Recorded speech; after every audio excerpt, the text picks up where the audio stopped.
Hey everybody, welcome. Tonight we're going to talk about wines of the world, United States. So this is our first presentation in this class, mostly because I wanted to start with our own country, of course, but I really want to focus on maybe some other states that we did not know made wine. So welcome to the class. If you're watching this video, awesome.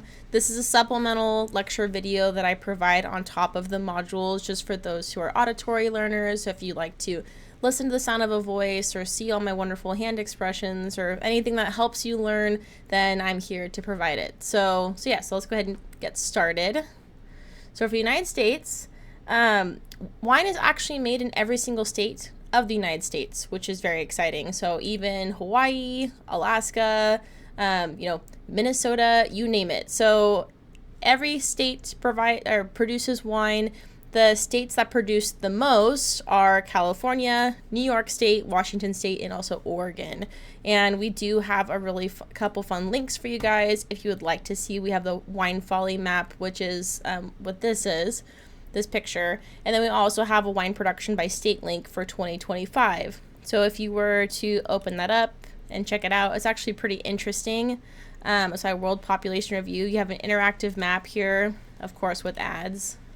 And you can actually click on the state and you can see exactly how many gallons of wine each state makes, which is really cool. And then if you scroll further down, you can look at their annual wine production in gallons. So California has 609 million gallons here, which accounts for almost 81% of our entire nation's production, which is insanity, right? New York comes in second at 33 million, but that only accounts for 4.38%. Washington following close behind, Oregon, and then so forth, right? So as you can see, every state of California produces wine, but California is definitely the leading in the industry for sure, right? Awesome.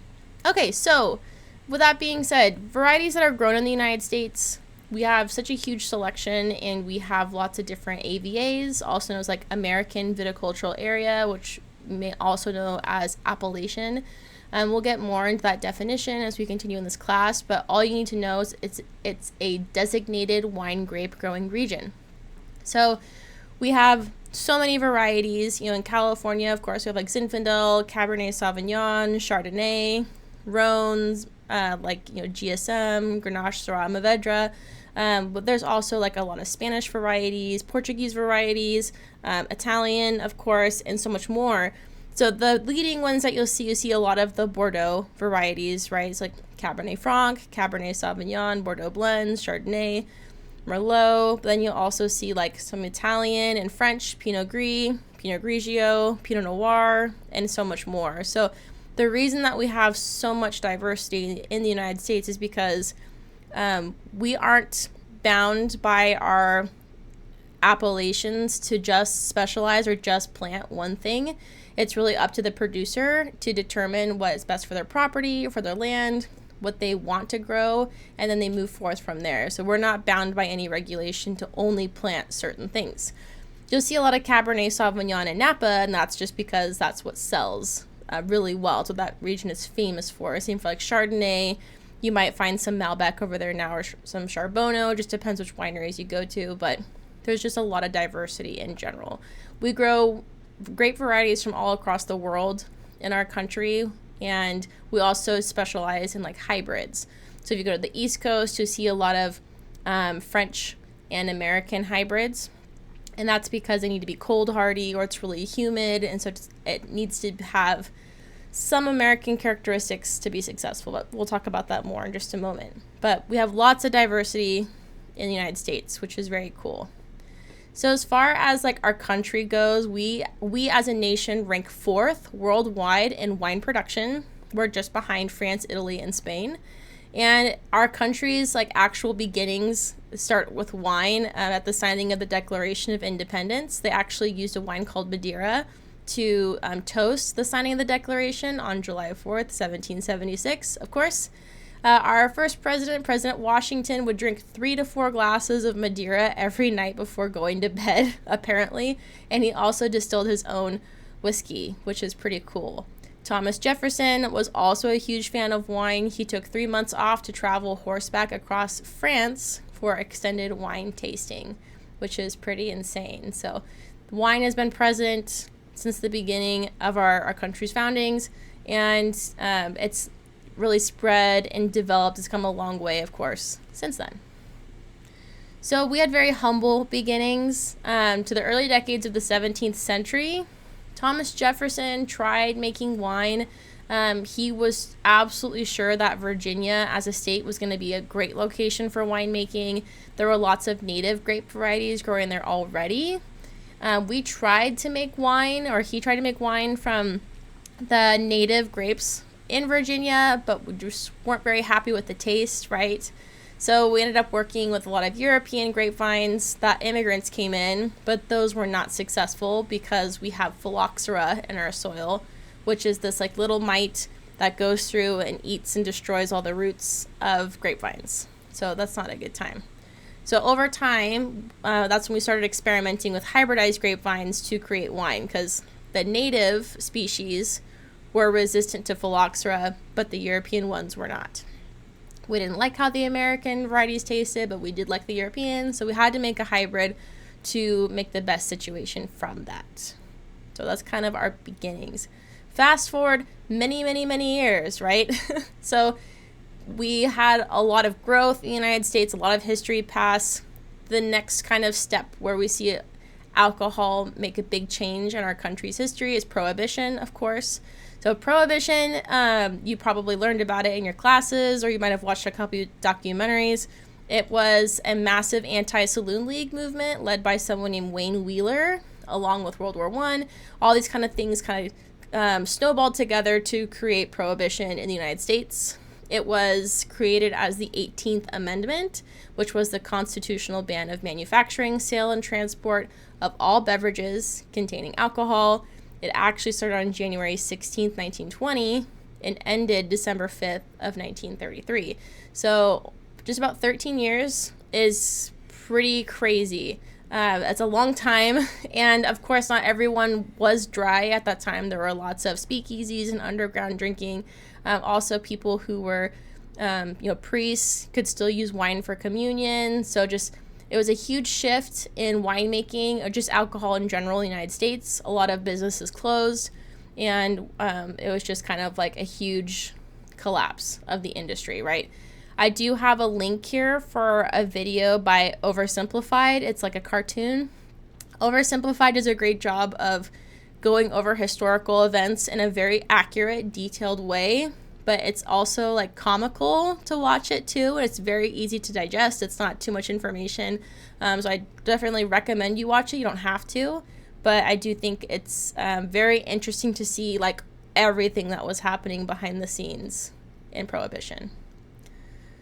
Okay, so just some numbers for you, right? So in total, there were around 700 wineries in the United States before Prohibition, and then we ended up having down to 140. The only ones that survived were the ones making wine for religious institutions, of course, because they were allowed to have communion, right? And it took a whopping 70 years for our country to return those numbers back again. That's how long it took for wineries to rebuild and to regain popularity in the nation, right? But there were lots of devastating blows. We had the phylloxera outbreak, right? So just more and more of these mites spreading and attacking grapevines. Prohibition, World War I, the Great Depression, World War II. These are all things that kind of made it a very difficult time to just grow in general, as far as like businesses and winemaking and profits, basically. So crazy things. We really see a turning point in our nation's history when UC Davis starts to come to play, and then some other things start to happen too, right? So first we have the establishment of the viticulture and enology program. It actually had its beginnings in Berkeley, but then became known at UC Davis. The program got moved over to UC Davis, and that's about 1935. And this program was actually put into place by a government order for the need for education in agriculture for California. Agriculture is, of course, a huge component of our economy. That's one of the biggest things that we produce in our state, besides entertainment and also like tech as well. But so 1935, we saw the beginning of this program. In the 60s and 70s, we had a lot of educated and wealthy families start new wineries all over California. I say wealthy in the frame of they were capable of buying property, equipment, and starting businesses and getting a lead on this industry, right? 1976, if you ever seen Bottle Shock, it's a reference to, or it's a kind of a documentary based thing off of a real life event that happened in Napa Valley. It's called the Judgment of Paris. And this is also a reference to Greek mythology as well, which is interesting. So if you Google Judgment of Paris, make sure you add wine to that. So unless you want to read the Greek one too. So this was a real life event that happened where Napa Valley winemakers submitted their wines to France in a blind competition, and a California Chardonnay and a Cabernet Sauvignon from California won over the French wines. And France has been making wine for a very long time. I'm sure you all know France is huge on being like the capital of gastronomy or whatever for food and wine and culture, right? They take a lot of pride in this. So the judges were actually like fuming. Like there were judges demanding their scorecards back, accusing Americans for cheating somehow in this process, right? So it was just a crazy time. The two wineries that won were Chateau Montelena. They won with a Chardonnay, which is what Bottle Shock is all about. And then we have Stag's Leap, which is the one that won the Cabernet Sauvignon part of that. And there are other wineries that did very, very well during that competition. Those are the two that we reference the most when people talk about that event, right? So this is the historical event that gave Napa and then an extension of that, California, the worldwide respect for winemaking as a region, right? So we've been making wine, we've been drinking wine, but we weren't really known to make anything of quality until this happened, which is crazy. So with that, we just saw an exponential growth of wineries in the United States in general, right? Especially California, of course, but others as well. So I have a chart here for you guys. Here we have different states in different time or different years, right? So in California in 1960, there were 256 wineries. Fast forward to 2012, 3,406. 2021, we kind of capped out at over 4,700 wineries just in our state. And I know our state's pretty big, but that is insane. And then in 2025, our numbers are actually starting to drop as of today, which we'll talk about why in just a moment. Washington State, you can see that numbers quickly rose and then kind of plateaued. Oregon, we see some steady growth, and it looks like we see a decline from 2021 to 2025.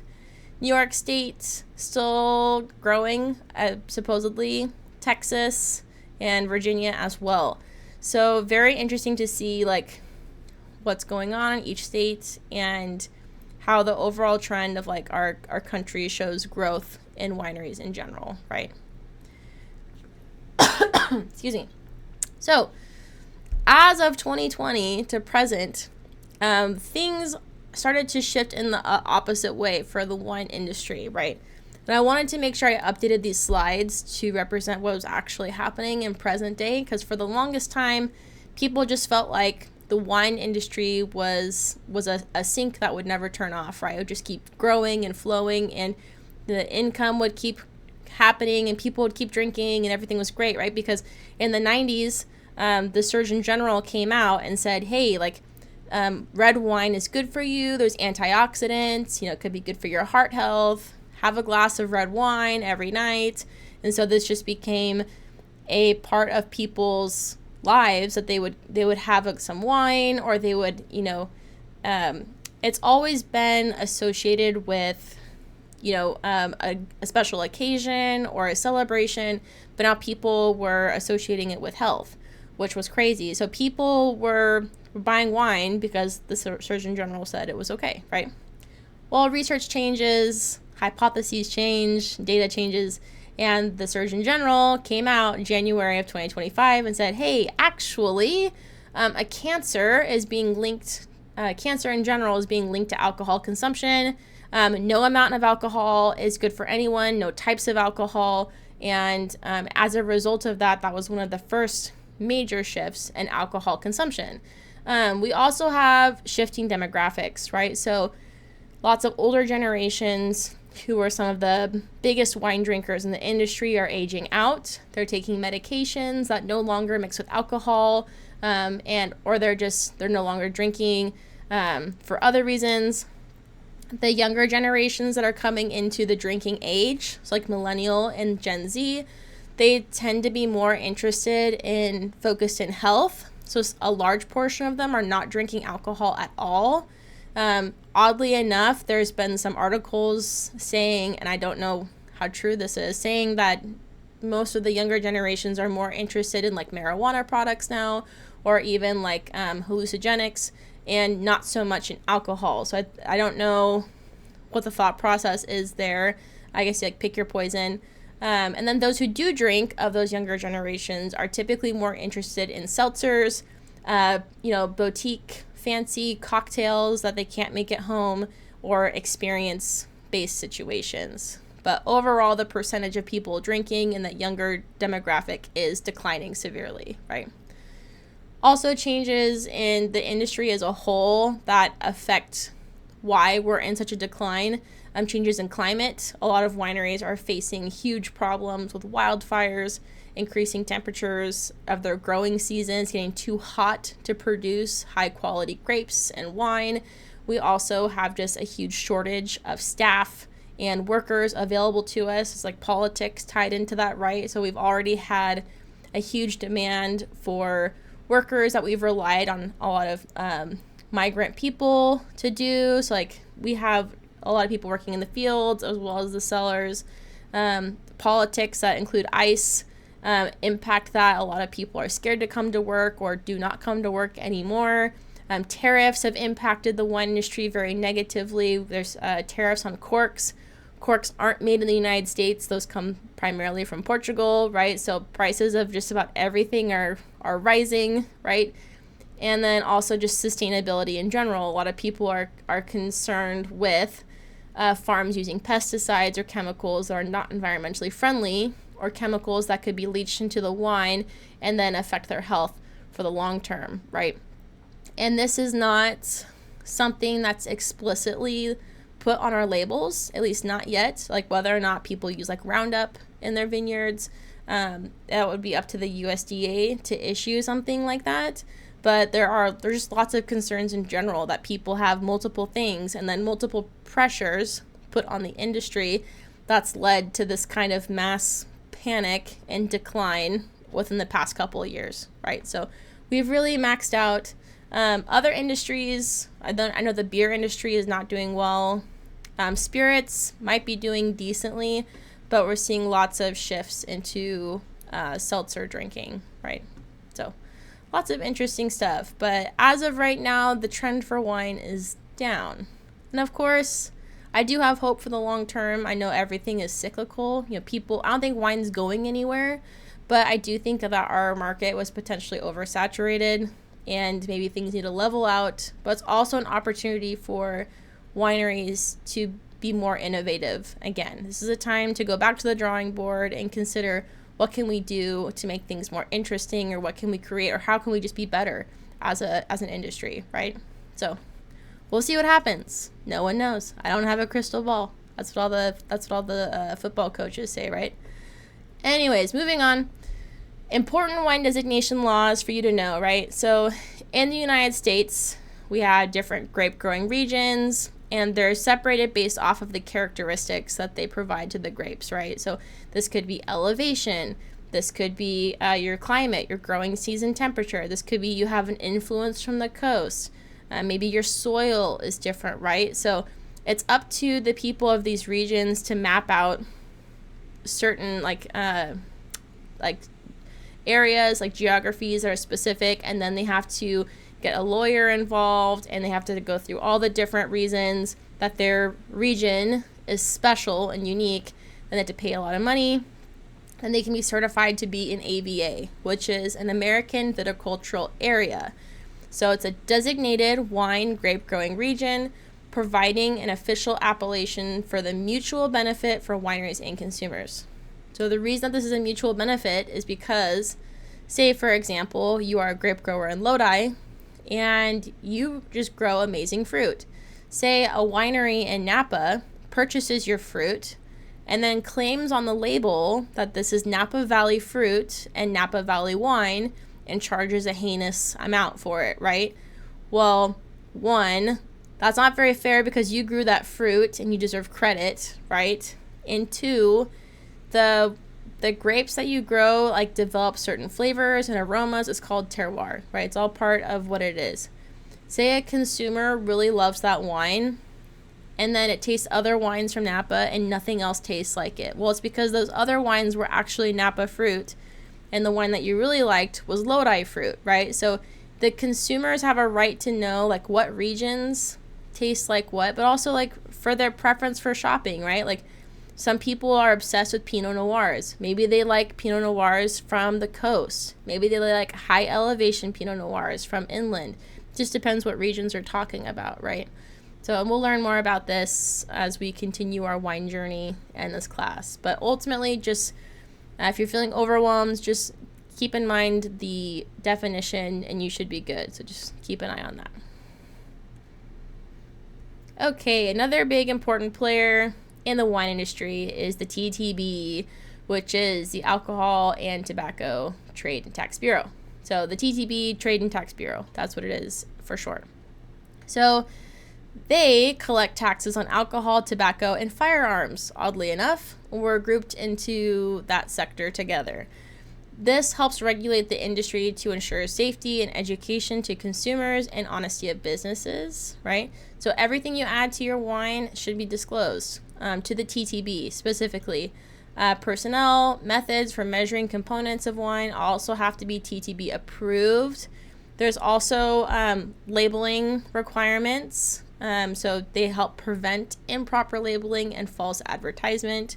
And a part of that is that we are all required to have the Surgeon General's warning on our bottles at all times, no matter what, when you sell these products. So that is the government warning, that says women should not drink alcoholic beverages during pregnancy, risk of birth defects, consumption of alcoholic beverages impairs your ability, male, female, or whoever, to drive a car, operate machinery, right? And may cause health problems overall, right? So that's a disclaimer that we have to put out there, and it has to be visible and it has to be on every single bottle, right? So they're the ones that kind of regulate that. They're also the ones that regulate the RBS training as well. Or maybe it's the ABC. I forget. Anyways, we have a history on the TTB here as well. So here's a link if you'd like to read about it. It's interesting how we get grouped in with firearms in that history, but it's still a good organization and it's meant to keep people safe. So that's important. With that being said, that's a nice segue into the labeling requirements for the United States. So as we learn about these different countries in this class, we will find that what is required on their label is not what may be required in our labels, right? So every country has their own set of regulations, tolerances for certain things, right? So for us, for example, if you were to label your wine as California wine, 100% of the fruit had to be sourced from California. If it's estate, 100% must come from grapes grown on the estate property. To claim a vintage, so like say a 2019 Barbera, 95% of that wine had to be a 2019. Yeah, whatever I said. 95% has to come from that vintage, right? For vineyard designation, if you want to be like, oh, this came from the Walker Vineyard, or this was from, whatever Lily Rose Vineyard, 95% of the wine has to come directly from that vineyard as well. For an AVA, so that would be like El Dorado is an AVA, Fair Play is an AVA, right? 85% of the fruit had to come from that AVA, right? So that's a little more lenient, right? And then lastly, but not least, we have variety. So like the, say, 2019 Barbera. 75% of the fruit had to be Barbera to be labeled that, right? And if it wasn't, say you had a blend of 50-50, you could just call it a red blend. You could call it a Cab Syrah blend. There's different regulations and stuff for that too. So there's a lot that goes into it, but that's good to know. I would like you guys to memorize this. The best way to do it is just keep track of the, like, how the percentage knocks down. So 100, 95, 85, 75, right? So 100% for California and estate, 95 vintage and vineyard designation, 85 AVA, and 75 variety, right? So that's a good way to keep it straight.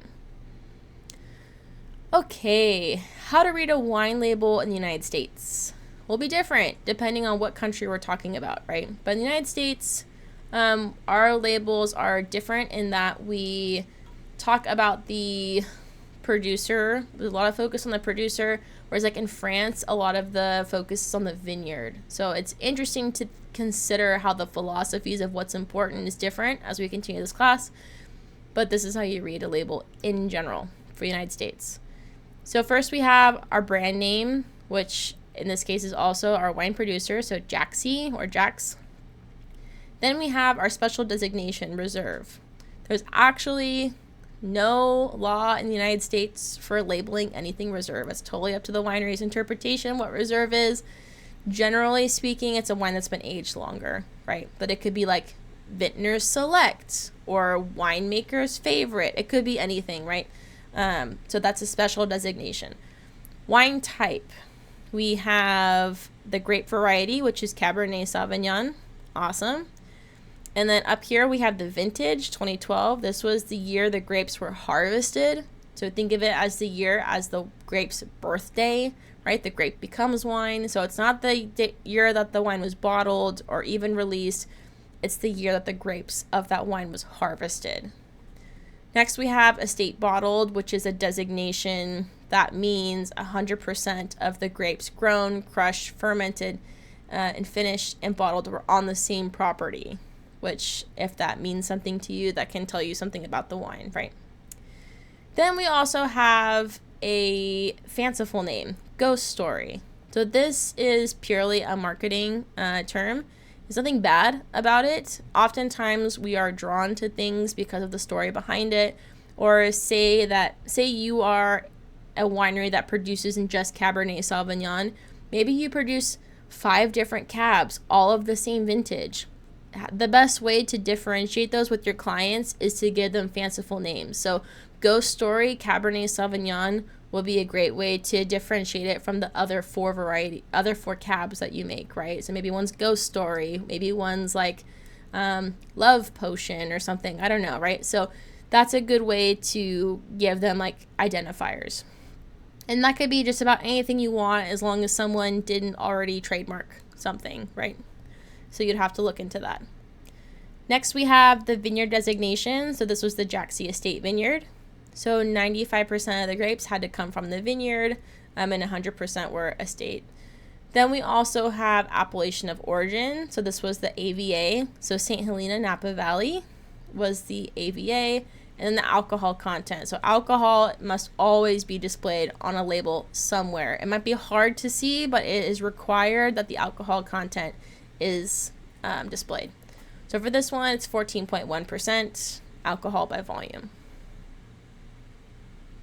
Okay, so that's a little bit about the United States, our history with wine, just a little bit, and then our labeling laws and other facts.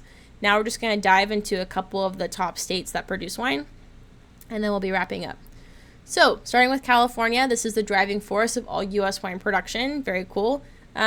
Well, at the time I wrote this, it was 90%, but it's actually 80% now. So 80% of U.S. wine is made in California, amounting to 250 million cases annually. We have a lot of wine history here with the missions and the gold rush. We didn't talk about that in the beginning of this presentation, but it's just the Spaniards that came and developed the missions all along Alta California, which would just become California, right? And then the gold rush, all the immigrants that came here looking for gold also brought grapevines with them, right? The climate here is really great for agriculture in general. We are Mediterranean as a whole, but we have like sub-Mediterranean differentials across our state, right? If you're on the coast or the valley, or even the in the foothills, right? We also have, of course, the world famous Napa wine region, Sonoma, coastal wines, the Central Valley, as well as the Sierra foothills, and much, much more. We have a very diverse wine portfolio ranging from all kinds of wines, right? So if this is interesting to you, I would recommend you take our VIDI 306 Wines of California class. It's a spring class. It's an 8-week wine tasting class. In that class, we literally go through one region of California every week. We just go through the entire state, taste wines from that region, talk about the climates and what they specialize in and all that, and a little bit of history too. So, good class. Highly recommend it. Here's a picture of some of the major wine regions in California, right? So this big strip in the center is our Central Valley. Then we have the Sierra foothills, right, which sits on the foot of the Sierra Nevada mountain range. Makes sense, right? So that's where we are, the Sierra foothills, which is actually a pretty wide span. That's all the way from Yuba County all the way down to Mariposa, all the way at the bottom. Then we have some other AVAs here too as well. We have Napa, Sonoma, of course, Lake County, Mendocino. We have the Central Coast, so the northern Central Coast, the southern Central Coast, and then southern California. There's even wineries down here in LA as well. So this map is actually old. This comes from the Wine Bible, and so many regions have been added since then. But this is just an intro to get your mind wrapped around it, right? Here we have kind of like the Santa Cruz Mountains and some of the regions that kind of follow down. Can't see my mouse. There we go. So we have Monterey, and then Carmel Valley, the Santa Lucia Highlands, great for Pinot, Monterey, Paso Robles, Edna, Arroyo Grande, and much, much more, right? So it's pretty crazy. Just about every county you go to, you could probably find a winery in the state. For the Sierra foothills, like I said, we have North Yuba. So the thing about AVAs in this country is like there is like a larger AVA, and then there's like sub AVAs within them. So we have, of course, the Sierra foothills, which is this stretch right here. That is an AVA. Within that AVA, we have others as well. So like in the very northern part, we have North Yuba, which of course is in Yuba area. Then we have El Dorado, which is this nice teal color. Fairplay AVA, which if you look at the map is a subset within El Dorado, right? Then we have the California Shenandoah Valley and Fiddletown, right? So those are all the AVAs within the Sierra foothills. But the Sierra foothills goes much farther south than just this. It keeps going. These are just the AVAs that have been classified within it, right? And then here we have Lodi and Clarksburg. They're their own AVAs as well. One of our newer AVAs in California, which is exciting, is the San Luis Obispo Coast. They were granted AVA status March 9th, 2022, which is pretty cool. So this kind of hugs the ocean side over by Paso Robles AVA, as you can see here in this back area, and then Santa Maria in the south here as well. So it hugs this mountain like foothill area. It covers Los Osos, Avila Beach, Pismo Beach, Edna Valley, San Luis Obispo, all the way up to Hearst Castle, and this is San Simeon. So a nice little stretch of coastline here, and it is a relatively new AVA for California, which is exciting. Okay, on to Oregon. So Oregon, you might know for their Pinot Noir, which absolutely is fantastic. The viticulture here is generally cooler as you move up north, right? It's a cooler region. It's a very much evergreen states, Oregon and Washington, very beautiful. It gets more wet and cold as you go north, depending on where you are, of course. So this helps keep it cooler. It also provides a longer ripening season for the grapes, right? So 1961 is the decided birth year of the current wine industry. Pinot Noir is very successful up there. 2/3 of the state's wine production actually comes directly from Willamette Valley. We do have a Willamette tasting room in Folsom, so you can go and try the wines there if you would like. They also have over 20,000 acres planted, mostly Pinot Noir, but they also have Chardonnay and Riesling as well. So just another fun region and another state, right? So for Oregon, we have Willamette Valley, which is this larger segment here. Then we also have Walla Walla, as you see here. And Walla Walla is a really interesting AVA because it actually straddles the border between Oregon and Washington state. So you could have a Walla Walla wine, and then it could be from Washington or it could be from Oregon, right? So it just depends where they fit on that state line. Umpqua Valley is another one here just south of Willamette, and then we have Rogue and Applegate, which kind of border the very northern parts of California here. So fun stuff there. And then within Willamette, we have these much smaller AVAs too. So Dundee Hills, Ribbon Ridge, McMinnville, Eola, Amity Hills, and much more, right? So those are kind of the big regions of Oregon. Moving on to Washington. Most of the vineyards are located on the eastern part of the state, so not like Seattle, not the super wet, cold, damp parts of western Washington. If you actually pass through, I think it's the Cascade Range, yes, over towards the eastern side, it's drier and warmer, right? So most of the vines planted there are on their own rootstocks. They are not grafted with European Vitis vinifera vines. They're really known for Gewürztraminer, ice wines, Cabernet Sauvignon, Merlot, Syrah, and Riesling, which is amazing. In the 2000s, Washington State claimed the best Riesling in the country, which is amazing. There are also other popular wines too, fruit wines, Malbec, Semillon, Sparkling, and Viognier. So lots of diversity in Washington. And depending on where you are in the Cascades and where you get some like cool rainfall or drier patches, there can be lots of opportunity for lots of varieties, right? Cool. So in Seattle specifically, that's where you get a lot of like your cooler grape growing regions. It's wetter, it's colder most of the year, right? So like white varieties and also sparkling varieties could do well there. Potentially ice wines as well. Then we have Columbia Valley over here just on the other side of the Cascade Mountains. Then we have Rattlesnake Hills, Walla Walla here, which borders Oregon or straddles Oregon. Then we have Red Mountain, Snipes Mountain, Yakima Valley, and so forth. So this is kind of the extent of wine regions in Washington. Okay, Texas. Texas might have actually been one of the earliest states to grow grapes for wine because of the missions that started in that area. So around 1660 by Franciscan monks. This is the largest of the 48 contiguous states, but it actually only has 35 acres of wine grapes planted. It actually might be more than that as of now because this stat was pulled in 2022. So it's probably more than that. But it's still not a lot in comparison to other states like California. Texas is hard because the weather is really extreme. It can be harsh and dry. There's flash flooding, severe storms, freezing.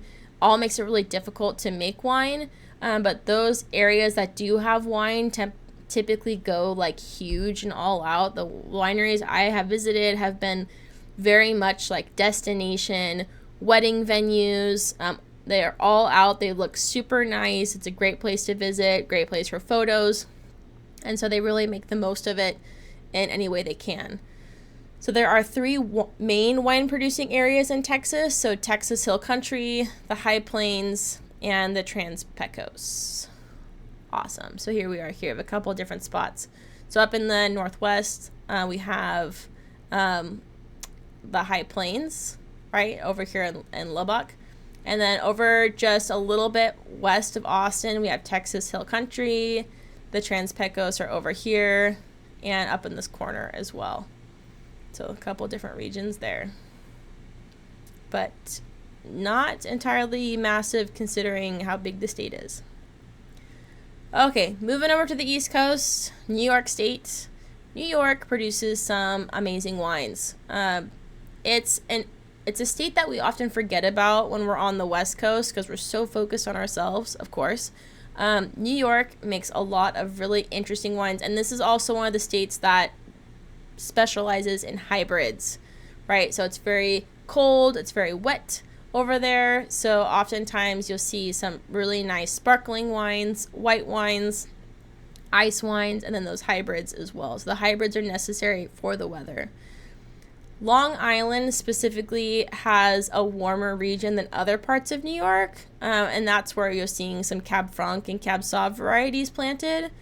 They are definitely much more a European style than a California style wine. They're lower in alcohol, they're medium bodied and more sleek compared to some of our California wines, which can tend to be pretty big and fruity, right? Because we have so much warmth and sunshine in California that the fruit here just ripens so well. We get higher alcohol content, and that leads to greater body viscosity in the wine. Okay, New York State wine regions. So here we have the Finger Lakes, of course. We have the Hudson River Valley over here. We have Long Island right over here. And then we also have Lake Erie as well. So those are the major winemaking regions. There might be more as of now. Okay, New York has been known for successful for white wine production for a long time.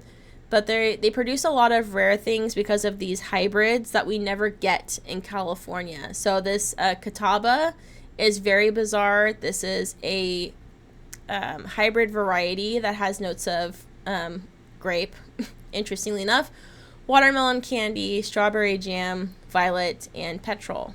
So it's very bizarre. It can be low to no tannin, medium high acidity, generally low alcohol, off dry, medium body, but something really interesting that you're never going to find in California.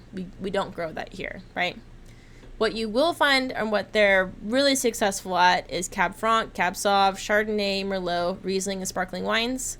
And then here are some of the bizarre ones. So Baca Noir, Catawba, Cayuga. Then they have Gewürztraminer, Niagara, Rakatsateli, which is actually a Georgian variety from the country of Georgia, not the state. Saval Blanc, Vidal, and Vinolas, I think. So things you will not find in California, right? I mean, you'll find Gewürztraminer and Rakatsateli in Amador County, of course, at our friend's Story Winery, but you won't find the rest of those. Last but not least, we have Hawaii, my favorite state, of course. Maui is the producer of wine, main producer of wine there, but there is some production on the island of Hawaii, the main island. So the fun thing about Hawaii is they actually have their own AVA. It's called Ulupalakua, and it was established in July of 2021, thanks to Mark Beeman, who was the winemaker at Maui Wine, who's a UC Davis grad, very cool. That vineyard specifically has 23 acres. They grow Grenache, Syrah, Mourvedre, Malbec, Chenin Blanc, and they produce a sparkling and a still. The wonderful thing about Hawaii is that they produce fruit wine, so like pineapple, a fruit wine, of course, and they do sparkling and still, but they also produce those famous traditional grape wine varieties as well.